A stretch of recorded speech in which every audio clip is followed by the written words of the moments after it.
and then Klaus, of course, uh, forever changing, bringing back 2D animation, but then also a real cornerstone for the Netflix animation realm, which is now giant powerhouse, working with Sergio and an international team of talent. Talk a little bit about how you built. You were there from the very beginning, correct, on Klaus, or fairly So early? I was there at the very beginning after Sergio had finished the development work, and Sergio had reached out to me before he started the development, or when he put the original concept together, and he pitched me the idea. And I said, Sergio, I don't think this is a movie. I think it's like a children's book, which he reminded me years later that I had actually said that to him. And then he went off and developed and did this test. And then he reached out to me at Annecy in 2015. And I was blown away. I was like, Sergio, we got to figure out how to make this movie. And so we went out to pitch.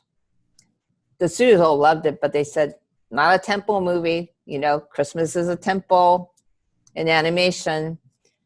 And so, but we were not going to give up. Sergio and I got a call from Netflix, and we went to at that point, Netflix was still in Beverly Hills, and we went to pitch to the executive who was looking for a Christmas romantic comedy. So Sergio was in the studio in Madrid, and I drove down to the Beverly Hills office, and Sergio's so great, just such a master storyteller. And here we're on Skype, Sergio's pitching, and I'm in a room with execs. And they loved it, and they said, okay, we want it for Christmas, you know, 2018. No pressure there. Or 2019, sorry, 2019. And I was like, oh my God, here we are, 2016. You've got to move. So I said, Sergio, you know, we'll find you a producer. And got on a producer and started recruiting. And, you know, Sergio's also another great filmmaker that knows how to seek for that talent. How do we find that young talent that we can take that talent and really develop their talent? And that was the case on that film. You had such a global and international team just seeking out talent, and a lot of new talent, a lot of fresh artists, many of which this was their first.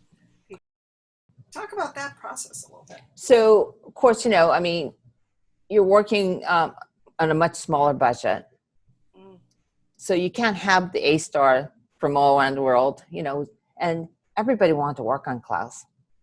They saw the test that he had put out there.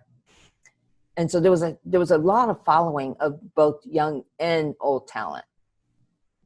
And, you know, Sergio relentlessly, you know, went after that best talent, whether they were just out of school or there were people coming back into animation after leaving 2D animation. So the talent came from all around the globe.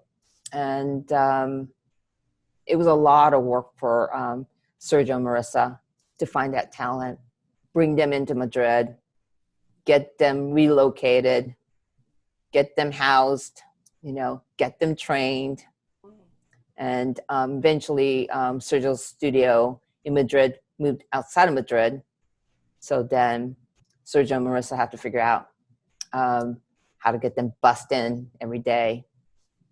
And you know, the work goes towards, you know, both of them really building this spa studio and bringing that talent and in addition to make the film. To the actual physical studio in Spain, you had a lot of other talent working remotely as well. Yes, we had some. I mean, it wasn't a lot of talent, but you know, we had some great animators. You know, for example, James Baxter, who's at Netflix now. And so we had, you know, some of Sergio's favorite animators over the years, and that came and animated. And then with cleanup, I mean, we knew that we couldn't build a studio to house all the cleanup artists. So we looked at outsourcing cleanup, but half of cleanup. But the rest of it was all internal. And you also found, that's getting back to this approach of actively working on gender parity. I think sort of in seeking out talent, I know Sergio spoke about the pleasant discovery that it was quite equitable when you focus on talent, and the talent is out there. Totally. You will achieve that or come very, very close, more so than we have in the past. So yeah, I mean, Klaus almost said gender parity. Yeah, so it easily can be done. Totally, it totally can be. And as you mentioned, if you look at the stats all around the globe, girls are studying animation more than boys today. So that has changed, and that started in the early, back to probably about 2010. You could see the numbers where over 60% of the students studying animation are women versus men. So the talent is there to feed the pipeline. And now the ability to get those stories told, I think we just have to work in getting women more equitably placed in those higher roles.